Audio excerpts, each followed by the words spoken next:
बैठ के लड़ते रहेंगे, और ये तब तक लड़ते रहेंगे या ये हार जाएंगे या आप हार जाओगे। अगर ये हारेंगे तब भी रियासत हारेगा, अगर ये जीतेंगे तब भी रियासत हारेगा। दर्द है, अफसोस है, गम है, हमारा मुस्तकबिल सड़कों पे बैठा हुआ है।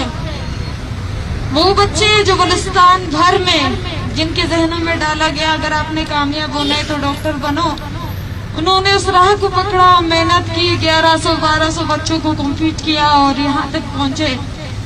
फिर जब वो पहुँचे तो उन्हें सड़कों पे घसीटा जा रहा है, उन पे शेलिंग की जा रही है, उन पे फायरिंगें की जा रही है। ये पाकिस्तान है और पाकिस्तान में टैलेंट की यही कदर है। बाज़ औक़ात हमसे पंजाबी या सूबे से बाहर के जर्नलिस्ट पूछते हैं कि एस्टैब्लिशमेंट के खिलाफ तो हम सब हैं, फिर आप लोग अकेले की जद्दोजहद कर रहे हो और हमारी जद्दोजहद को अपने साथ कंसीडर क्यों नहीं करते। मैं उन्हें बताती हूँ कि आपके हालात बलुस्तान के हालात से बिल्कुल अलग है। मैं उन्हें बताती हूँ कि आपका टैलेंटेड बच्चा बलुस्तान के स्कॉलरशिप में पढ़ता है, अपने सूबे के वसाइल को छोड़े वो हमारे वसाइल को भी हड़प लेता है, और हमारे सूबे के बच्चों को देखे कि रोडों पे रगड़े जा रहे हैं, आंसू गैस खा रहे हैं, शेलिंग खा रहे हैं, हॉस्टलों के लिए लड़ रहे हैं, पानी के लिए लड़ रहे हैं, बिजली के लिए लड़ रहे हैं। ये तालिब इल्म एक दिन बर्न आउट हो जाता है, उसकी कैपेसिटी खत्म हो जाती है। वो इस रियासत में या अपना ईमान खो देता है या रियासत से मोहब्बत खो देता है। अगर वो अपना ईमान खो देगा तो करप्ट, निकम्मा, सुस्त बनके बाकी लोगों के साथ करप्शन में लगा रहेगा, उसे जिंदगी के सही और गलत का फर्क महसूस नहीं होगा। वो अपनी जिंदगी में सिर्फ कमाने के पीछे लगा रहेगा, वो लोगों को लूटेगा, वो इंसानियत की कदर नहीं करेगा, वो अपने पेशे से वफा नहीं करेगा, वो लूटने में लग जाएगा। फिर इन बर्नआउट में एक वो भी होगा जो इस रियासत और इसके हर इदारे से नफरत करेगा और अपने नफरत को लेके वो आगे बढ़ेगा, और उस हद तक आगे बढ़ेगा जब तक या वो मिट जाएगा या जुल्म का तस्वुर उसके इर्द गिर्द मिट जाएगा।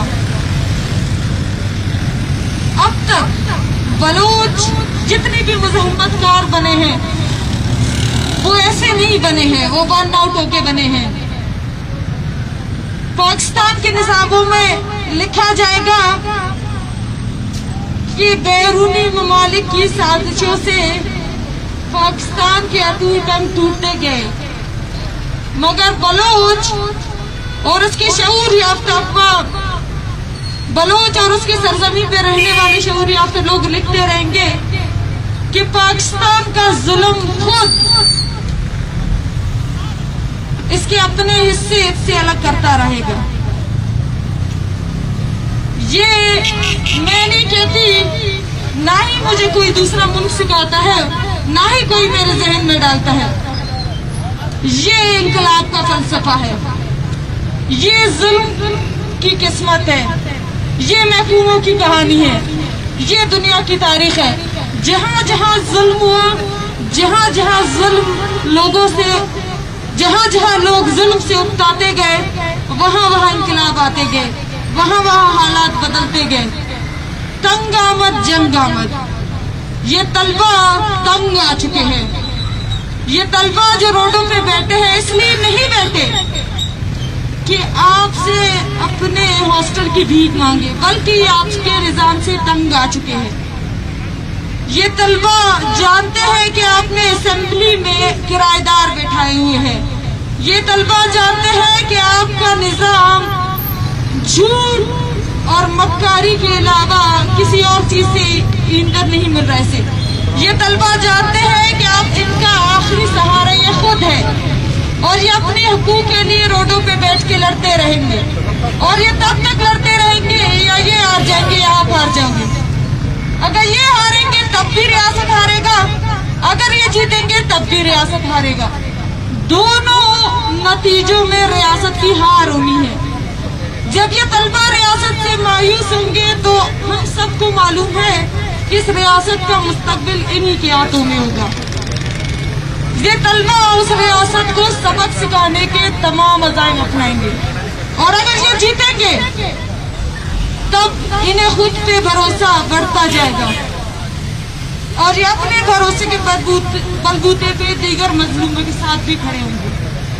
فیصلہ ریاست کے اپنے ہاتھوں میں ہے، یہ طلبہ کے ہاتھوں ہار کے خود کو بچا لے یا طلبہ کو ہرا کے اپنا مستقبل اندھیروں میں ڈال دے۔ یہ فیصلہ ان اینٹوں سے بنے عمارتوں کے ہاتھوں میں ہے جہاں انسان نہیں کرایہ دار بیٹھے ہوئے ہیں۔ اگر وہ کرایہ دار اس ملک کے نمک کے ساتھ یا اس ملک کے کرائے کے ساتھ تھوڑا بھی وفا کرتے ہیں تو بس کرے، بہت کھا لیا۔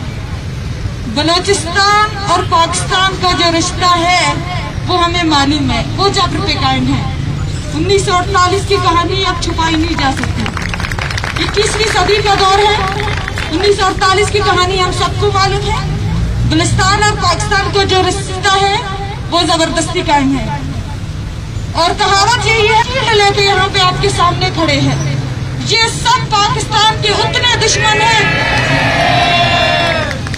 جنہیں لگتا ہے کہ وہ 200 طلباء کو جیل کر کے ان کا مقدمہ ختم کر سکتے ہیں، جنہیں لگتا ہے کہ وہ ہاسٹلوں کو بند کر کے بلوچستان کا مقدمہ ختم کر سکتے ہیں۔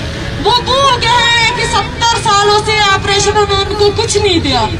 وہ بھول گئے کہ 70 سالوں کے آپریشنوں نے بلوچ کو اتنا طاقتور کر دیا کہ اب 2 بچوں کی مائیں اٹھ رہی ہے، خودکش کر رہے ہیں۔ یہ بھول گئے کہ ان کے جبر نے بچے جنے ہیں۔ وہ بچے اتنے طاقتور ہیں کہ وہ کسی بھی چیز کو جلا سکتے ہیں۔ جب وہ جانوں پہ کھیلیں گے تو سامنے والا مظلوم بھی اپنے جانب پہ کھیل جائے گا۔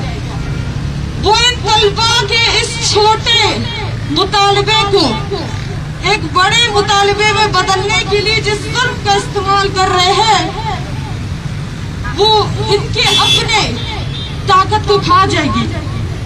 وہ جن طبقوں پہ ظلم کر رہے ہیں ان طبقوں کو ایک ساتھ ملا رہے ہیں۔